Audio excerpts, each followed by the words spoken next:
Hi, this is Jim and welcome back to my YouTube channel. Ito na nga post ni David Licao po. So, parang Australia pa rin to. Kaya, ewan ko ba, naguguluhan na ako kung nandito ba siya talaga o nandun ba siya talaga. Bahala ka na sa buhay mo, David. At next naman ay more pictures of Barbie and David for the McDonald's commercial. At sabi nga ni Hans Josefina, parang David, mukhang may nag-iba sa mga mata natin ah. Iba yung dati sa ngayon eh. Nanlalaki talaga yung mga mata ni David. At ito nga more cute pictures. Ito yung behind the scenes nila. Ayan. Na pinatawa niya si Barbie. At ito, more pictures of Barbie and David. At next naman, next ay post ni my precious one, Noted Barang. Hoy, mga muher, tapos na ang pila. Magsiuwian na kayo mga talandi. Ayun pala yung pinost niya. Akin si David, tapos na ang pila. Ay, grabe. Grabe. At next naman ay article ng GMA Network. Muli na namang nagpakilig si Nakapuso Stars Barbie Forteza at David Licao sa pamagitan ng kilig. Loaded advertisement para sa isang fast food chain. Tignan dito. At yun na nga, nauna daw si David sa venue. Just sa picture na yan. At ito, I'm behind the scenes. At yan na nga yung picture ni Barbie at saka ni David. At saka more pictures. At ito naman, ayan, nagyakapan na sila. Yung picture nilang isa. Ayan na nga, si Miss Barbie. So, ito na nga yung picture na yun, guys. At next naman, grabe, nagulat ako dun sa dun sa video ng The Buzz na bago. Sabi ba naman ni Barbie, I am David's girlfriend. Ay, wow. Sabi nga ng Buzz PH, OMG, ano daw? Barbie Forteza. I am David's girlfriend. Let's watch this. I am David's girlfriend. Hi everyone, I'm Barbie Forteza. What I like most about David is that kung ano man yung achievements na nakukuha niya or kung nasa man siya ngayon, hindi niya pinapaabot sa ulo niya. So, si David pa rin yung same David na nakatrabaho ko sa Heartful Cafe, sa Mano po. He's been receiving praises and a lot of attention right now, pero he stays grounded. Totoo siyang tao, totoo siyang kausap, masaya siyang kausap at masaya siyang katrabaho.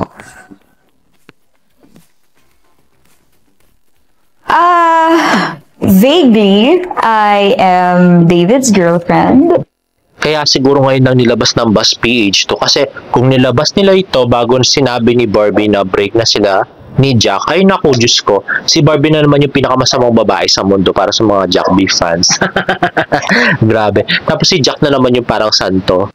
Pero supportive girlfriend na lang siguro, 'di ba? Kasi nga 'di ba as a gamer siya dito. So bilang very understanding girlfriend ako dito na accepted ko na medyo kahati ko sa attention ang gaming. So yun yung role ko dito. Sarap! Ang sarap ng food! Ang sarap talaga. Ang dami ko nang na-try. Na-try ko na yung Thai milk. First time ko po kasi dito sa Thailand. So, kahit very short work trip lang ito, we will make sure na ma-maximize namin ang Thailand as much as we can. So, kagabi, nag-try kami ng Thai milk tea. Tapos, we had Thai food for dinner. Sobrang sarap. Sobrang sarap. At, yung weather, pretty much the same sa Pilipinas. Pero hindi malagkit dito ha, in fairness. Kahit medyo mainit, hindi fresh ka pa rin kahit naglalakad ka. Naglakad lang kasi kami kagabi. Tapos, very nice ang mga tao dito. And, masayang mamili. Masayang mag-shopping dito kasi murang mamili. So, yun. Ang saya ng Thailand. I wanna go back. Ay, nainggit ako tuloy. Gusto ko rin mag-Thailand. Grabe. What I like most about Buzz app is its convenience. Talaga. Ako kasi honestly, tamad akong, lalo na pag in the middle of working talaga akong mag-text. Yung ang haba-haba ng ite-text mo, i-construct mo pa ng maayos, di ba? So, mas gusto ko yung talagang, ganito, ganyan-ganyan, yung talagang real time na marireceive ng kausap ko kung anong gusto kong sabihin. So, kung ano man yung nararamdaman ko, at that moment, mararamdaman din niya, maririnig niya yung boses ko kahit malayo kami sa isa't isa. Yung ganon, yung talagang instant voice messaging, yun ang pinaka nagustuhan ko sa kanya. And yung convenience niya na nakakatulong din sa akin sa trabaho ko. Yun ang maganda kay Barbie kasi pinag-aaralan niya talaga yung features ng ini-endorse niyang brand. Kaya pagka in-interview siya kung ano yung maganda do sa brand, talagang mapapaliwanag niya in detail. I am deeply honored and grateful because this is a very big project. Not only, I think the brand is not only launching it in the Philippines, but for other countries as well, So, David and I are both very grateful because we get to represent the Philippines for Buzz App, and we can't wait to finally share this to the Philippines. Secret! Sarap! Siguro mahabang pasensya at understanding. Ay, totoo yan, Barbie. Alam namin na ginagawa mo yan. At a lot of collaboration, actually. And pares kaming foodie. So, it's one thing we have in common. So, yun yung aming common ground talaga. Thank you. Thank you so much. At next naman ay yung interview kay David Licauco na nilabas din nila today ng BuzzPH. Let's watch this. Barbie kasi she's a type na very caring. Hi, I'm David. I think her understanding. I think we are both different human beings. We have different personalities. The way I work is different from her, so I think her understanding me and me understanding her, that's where we connect. That's how we work. Barbie kasi she's a type na very caring, and whenever we're acting also, talagang never goes overboard. Parang she empathizes with me in a way na okay, this is how David work and this is how I work, so okay, let's meet in the middle. And I guess, si Barbie, she's also super nice na person talaga, so very easy to work with, and very professional. I super duper agree with everything that David said. I'm with my girlfriend. I mean, we're not physically together, but siya nasa siguro in a place na hindi siya comfortable. So ako naman, I'm at home since I'm busy, hindi ko naman siya kayang samahan all the time. So with the Buzz app, she would feel safe because marinig niya yung voice ko. It's like magkasama talaga kami. Number one, siguro it's easy to use. Number two, the instant messaging. And yung pag may nag-send sa akin ng voice note pero ayoko pa siya basahin at that moment, it converts into a text message. So, yun. And then yung emojis, very innovative, super fun.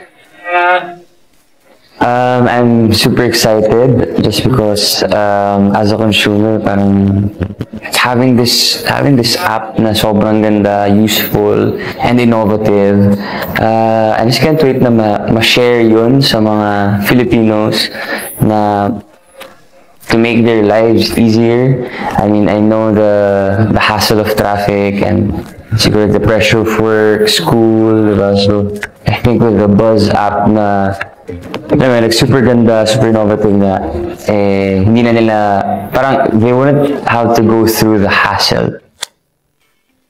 Ayun na nga guys. So, teka. Bakit parang isa yung tema nung mga ni Barbie tsaka ni David ngayon, parang di ba yung sa itong TikTok video nila, yung tayo na lang kaya. Tapos sige. Tapos yung ngayon, yung Tapos yung ngayon, yung Voguely, I am girlfriend of David Licauco, sinabi ni Barbie yun, di ba? No holds bar, grabe.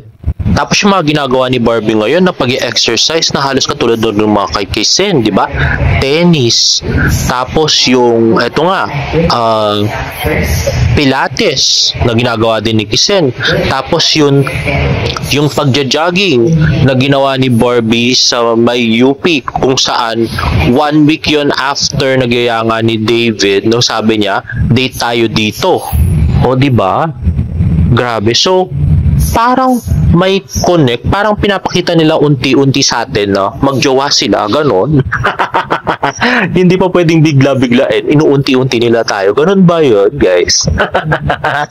Wala lang, analysis ko lang. Pero grabe yung basta talagang tamang-tama yung timing nila nito, ha.